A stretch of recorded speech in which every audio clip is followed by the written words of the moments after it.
Hello दोस्तों, स्वागत है आपका हमारे चैनल पर। उपासना और सचिन की शादी को 5 साल हो गए थे, लेकिन वो अभी तक मां नहीं बन पाई थी। इसीलिए उसकी सास मालती देवी दिन रात उसके पीछे पड़ी रहती थी। अब की वर्ष बारिश नहीं होने के कारण गांव में खेती अच्छी नहीं हुई थी। इसी कारण सचिन को मजदूरी करने के लिए शहर जाना पड़ रहा था। उपासना ने भरी हुई आंखों से सचिन को विदा किया था, जिसके कारण उपासना बहुत ही उदास थी। अब उसकी सास मालती देवी ने बहू को बहुत झाड़ फूंक करवाई, कोई तांत्रिक और ओझा बाकी नहीं रह गया था।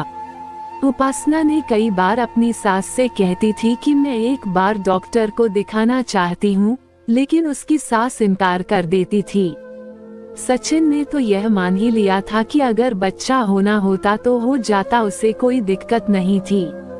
लेकिन मालती देवी हमेशा अंधविश्वास में रहती थी। ऐसे ही एक बार मालती देवी को पता चला कि पास के गांव में एक नए बाबा जी आए हैं और वह सबके मन की मुराद पूरी कर देते हैं। वह अपनी बहू को लेकर बाबा जी के पास पहुंच गईं और बाबा जी से बोली, बाबा जी मेरी बहू की गोद हरी कर दीजिए। बाबा जी ने कहा, हमें आपकी बहू के साथ एक खास तरह को पूजा करनी पड़ेगी और इसके लिए हमें अपने गुप्त कक्ष में जाना होगा और वहां पर कोई और नहीं आ सकता। उपासना को बहुत डर लग रहा था। उसने अपनी सास के कान में कहा, मुझे कहीं नहीं जाना माँ जी, मुझे बहुत घबराहट हो रही है। लेकिन मालती जी ने उसे डांटते हुए कहा, बाबा जी जो कह रहे हैं चुपचाप श्रद्धा के साथ कर ले तो तेरी गोद हरी जरूर हो जाएगी। उपासना घबराई हुई सी बाबा जी के साथ खास कक्ष में चली गई। वहां पर बाबा जी ने थोड़ी देर तक पूजा की और उसके बाद बाबा जी ने उसे कुछ पीने के लिए दिया। उसके बाद वो बेसुध अवस्था में उत्तेजित होने लगी। उसने महसूस किया कि 2 हाथ उसके बदन को सहलाने लगे थे।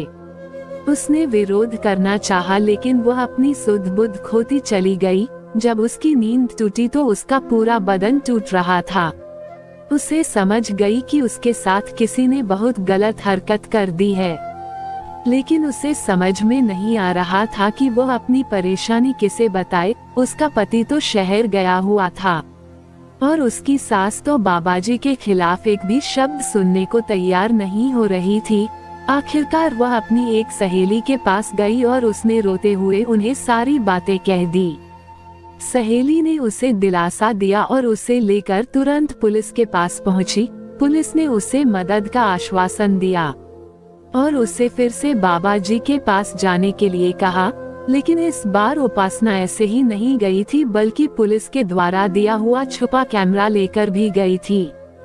जब इस बार बाबा जी ने उसे प्रसाद खाने के लिए दिया तो उसने बड़ी चालाकी से प्रसाद को बिस्तर के नीचे रख दिया था और उसके बाद बेसुध होने का नाटक करने लगी। उसके बाद बाबा अपने असली रूप में आ गया और वह ढोंगी बाबा उसके बदन से खेलने की कोशिश करने लगा। उसी वक्त पुलिस ने आकर उसे दबोच लिया और बाद में पता चला कि वो कोई बाबा नहीं था, बल्कि एक शातिर चोर था जो इस गांव में आकर बाबा बनकर लोगों के भावनाओं के साथ खिलवाड़ कर रहा था। इसीलिए अगर कोई समस्या हो तो बाबा के पास नहीं बल्कि डॉक्टर को दिखाना चाहिए।